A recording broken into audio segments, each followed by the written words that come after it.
can't see a reason for living unless you want to ask or answer or try and ask very difficult questions. But, you know, otherwise you're just born, you live, and then you die. You know, there's more than that. This world is much too intelligent and too interesting, fascinating a place for there just to be nothing. I sing myself to sleep, a song from the darkest hour, secrets I can't keep inside of the day.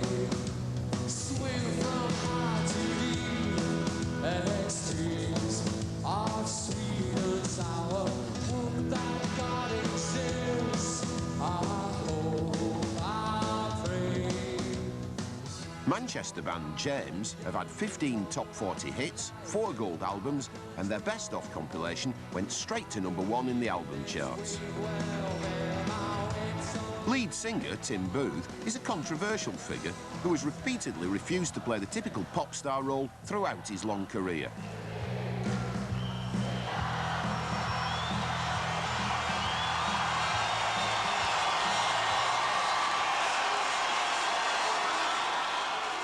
Tim Booth has followed a relentless path to find answers to his spiritual questions, and he often uses his songs as a way of exploring different themes.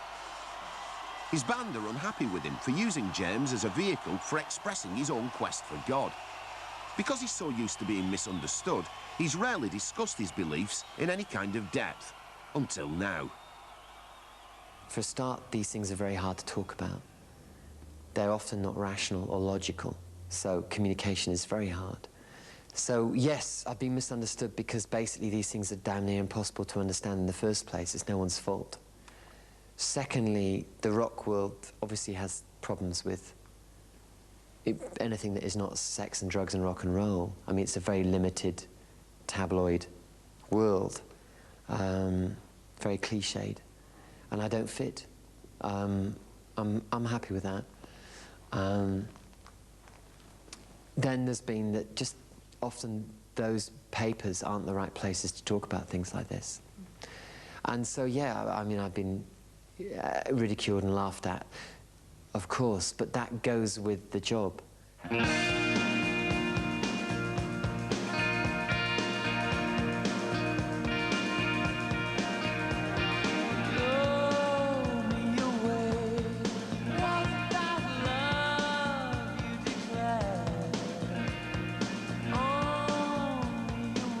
A song like Seven was one of the first times I openly referred to God, I think, much to the annoyance of the fellow band members who don't really like me talking openly about these things because they don't share those beliefs, and that's totally fair enough. And James got painted as a Buddhist band really because of the stuff that I did.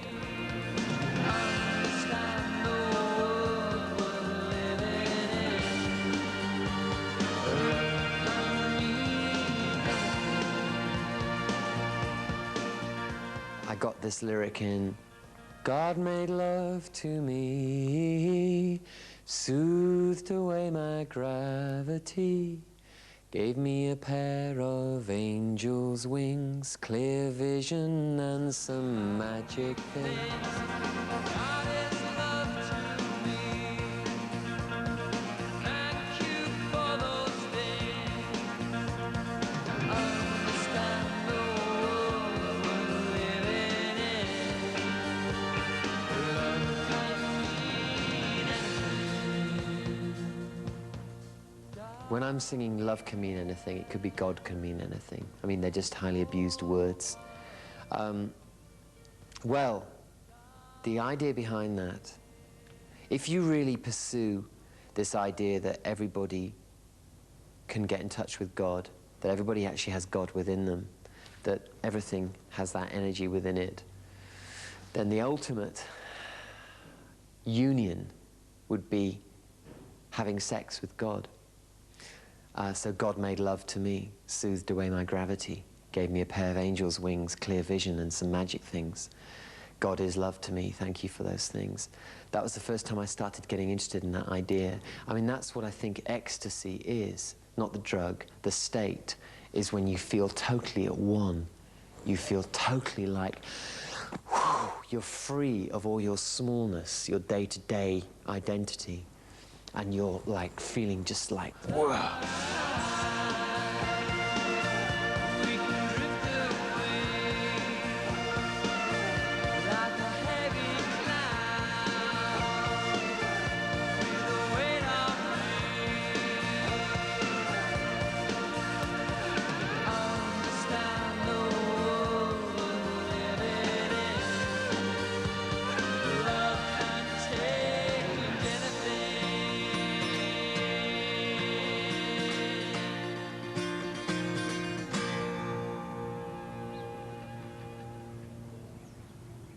Finding this state of feeling at one with God has been Tim's lifelong quest. I was brought up in a very religious, Christian religious household. My parents were very proud of the fact we were related to John Wesley, and my father was strong in the church. And I used to go every week or every 2 weeks. I used to like the stained glass windows, and I used to like the Bible stories with the big pictures of kind of floods and arcs and dramatic sweeps like that. And then I was sent away to public school when I was 13, which I hated, didn't fit in, and had all these feelings running through me that I couldn't explain, couldn't fit. And I think one of the big nights was when I was about 15, and there was an older boy, and he wrote out something like 4 questions on a piece of paper, and I think it was, who are you? Where do you come from? Where do you go when you die? 3 questions. And he handed the questions round. And everybody else didn't like them at all. And I just felt a huge sense of relief that somebody had asked the questions which must be the most important questions of one's life, if you want to kind of like get any idea about what the hell we're doing here. I can't remember what I answered, but I remember being very excited by that.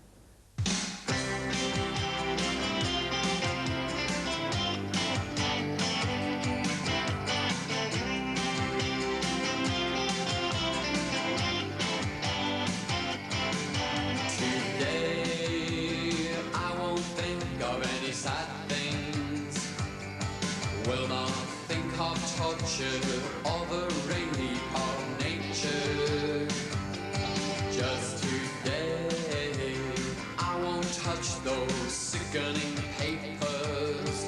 Will just let myself get swept away by this beautiful day. What for? Tell me what for? What for? Tell me what. Tim has struggled with illness for much of his life, and he thinks that the states of illness and madness have greatly contributed to his awareness of the spiritual. My state of mind was very strange, and I thought I was quite crazy. I didn't eat much as a kid, so my mum made me drink a lot of milk, and milk is one of the worst things for the liver. So I would drink a pint of milk and go into a kind of an altered state through illness, but it was never diagnosed. So I was always dealing with very strange states of mind, which was part of why I didn't fit in. When I was about 22, I ended up in hospital. Couldn't walk upstairs. I stopped breathing at one point. And I remember that very clearly as very peaceful. I actually breathed out, and the breath just kept on going, and then it stopped. And I remember thinking, wow, this is fantastic. And I was sick of life. And I gave myself a year to investigate alternative medicine and therapies and meditation. I gave myself actually a year to find some proof of the existence of spirit or God. And if I didn't find that proof, I decided I was going to burn myself out. Namo Buddhaya. Namo Buddhaya. Namo Dharmaya. Namo Dharmaya. And I then looked at meditation, because meditation seemed an obvious thing to do. It seemed safe. You're on your own. I was scared about falling into a religion and being caught in a dogma, being caught by a guru, being caught by a great leader. So I thought meditation, great. So I looked at different meditation groups. I went to a Buddhist group for a while and tried them, tried Transcendental. I was shopping around. I was a tourist. And eventually I heard of the group in Manchester that all the other groups were slagging off because they said, oh, you know, they can get you to enlightenment in 2 years. They can show you your own spirit within a few months. And I thought, that's the one for me. Namo Buddhaya. In a sense, the meditation was the first piece I'd ever had, probably in my life, where you really sink into yourself. I had huge resistance to meditation. I'm quite an active person. And when we used to do, I mean, I did days. I did 5 days once, 18-hour days, 1 meal a day. You just sit there for 18 hours, then you get 6 hours sleep, and then you're up and you do another 18 hours, and the last couple of days you do through the night, so you don't sleep for a couple of days. And at first I'd have huge resistance. The first 4 or 5 hours could be hell, where you're just screaming to get up and run. And then you'd hit certain things where you'd just feel like this light was passing through you, and you'd just be sitting there, nailed, and you just, you know, and then just, you'd be literally letting energy just pour through you. It blew my mind. All kinds of things started happening to me. I started getting very spaced out, could see light around people and all kinds of things. And I got my proof, basically. And then, unfortunately, I succumbed to the usual trap of cults, which is to think, my God, this man did this to me. He must be powerful. And I started falling for the dogma and fell for the whole trip. I was celibate, no alcohol, no drugs, 2 hours meditation every day, 16 hours every weekend. And it was a very aggressive path. I did it for 3.5 years. And then we found that the guru had been sleeping around and wasn't what he said he was. As a personality, he was a bit of a dick. And we disbanded the organization and went on our way. Wiser, hopefully. You may say I'm cynical, but I say mine is flawed. He has a vague memory of life because of fall. Behaving like a reptile, with talks of walking tall. If God is in his image, the Almighty must be small.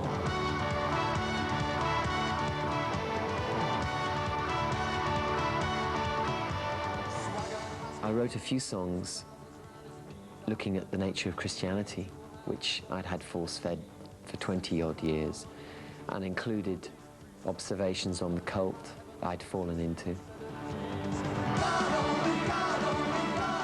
God Only Knows is probably the most successful.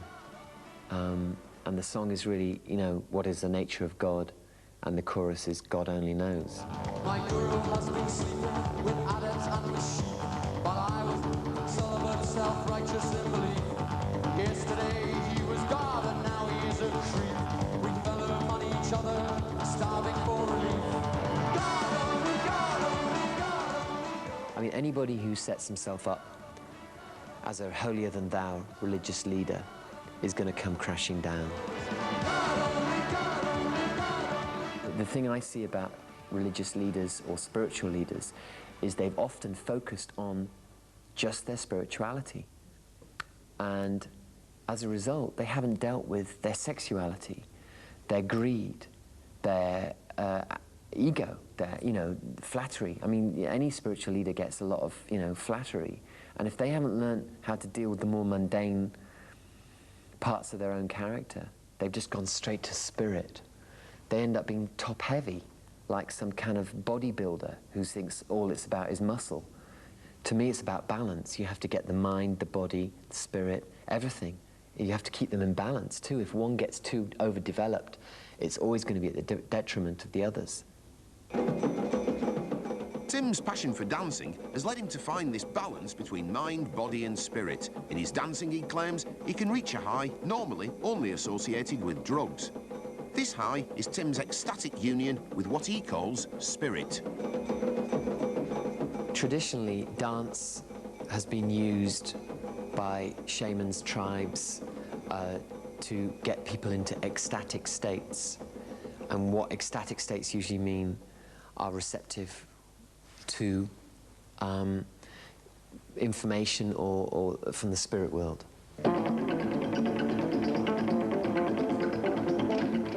And I've been always fascinated by that, especially in this culture, which the main way people get into altered states in the West is through drugs. I think drugs can be very instructive at first because they show you that this isn't all that exists, that there are other ways of seeing the world. And I think that's very useful for people. But the trouble is then what happens is it becomes an addictive problem, and it turns into a negative and destroys the body and the mind.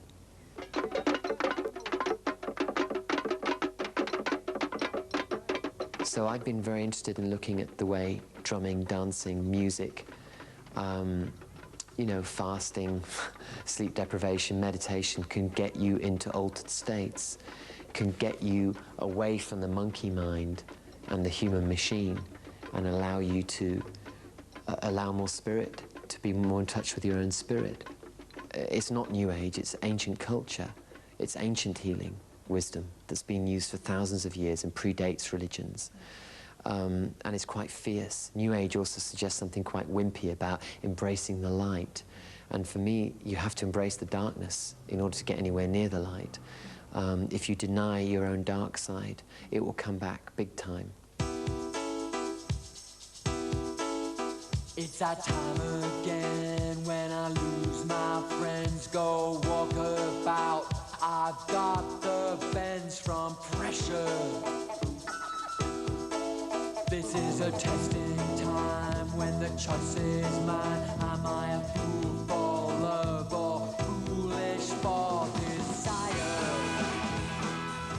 When we did Gold Mother, I had to split up with the mother of my son and left her and my son. That was probably my darkest time, and a lot of the lyrics in Gold Mother are about that, specifically from Come Home. After 30 years, I've become my fears. I've become the kind of man I've always hated. After 30 years, I've become my fears. I've become the kind of man I've always hated. Which is about as dark as it gets. Like a lot of that record, I kind of hated myself. And I remember in that period, I don't know how close to suicide I got, but I got fairly dark. I don't think I get to suicide. I just don't believe in it, basically. I know that you'll come back, for a start, and secondly, that it's just no way out. I don't believe it's a way out. But the way I feel just makes me wanna scream. Come home, come home, come home. Come home, come home, come home. The first gigs we played were in Blackpool. And I remember when we got to the line and Come Home, after 30 years, I've become my fears. I've become the kind of man I've always hated. The audience sang it back to me, punching the air with joy. And I remember being completely done in by it, completely devastated by they'd taken something that I'd written as a self-abuse and dark and turned it into a celebration. And I thought, that's healing. And they did that on all those songs that night. And I suddenly realized that that's what this being in a band was partly doing for me. It was helping me to heal my own pain. And that's been my one kind of promise to myself, is to go in deep each time, to keep going in deep, to keep being vulnerable, to keep writing about the things that are uncomfortable. Because it gets to the real stuff. And it also touches people on a deep level. One of Tim's great concerns is that spirituality should be understood in much more down-to-earth terms. On the first part of this interview, we fell into the trap of setting a beautiful white environment with candles. The cliches of religion, really, and religion has become ghettoized. It's thought of in pious, probably very dull terms, because mainly in this, I mean, the dominant religion in this country has been Christianity, and it's been force-fed to children at school. And so most of us are like, geez, don't talk about that crap anymore. Where it should be something passionate, something discussed in cafes. I should have a fag in my hand and a beer in my other hand. And I would have faked it for the camera, but, you know, it's not me. But it's like, it should be a day-to-day thing. You know, I mean, I think people are more and more getting into it. To be honest, I'm trying to make it more concrete for this program because a lot of my life I couldn't talk about here. Because a lot of the realms, the altered state realms you go to, are by definition outside language, outside the rationale. Therefore, how the hell do I explain it to anybody? Oh, my tongue, there's nothing I can say to you. You tie me up with words. You tie me up with words. I'm so lost. You say that you'd pray for me. You'd smother me with words. You'd smother me with... I'm a believer in following dreams, and I mean that in follow your own dream in your life, what you really want to do, your real passion. I think dreams are an amazing way into your instinctive self. Everything in this culture wants us to believe in the concrete, the rational, the logical. We can't possibly do that. You know, we get so trapped in our day-to-day crap that we forget who we are. And it's like people are capable of magic.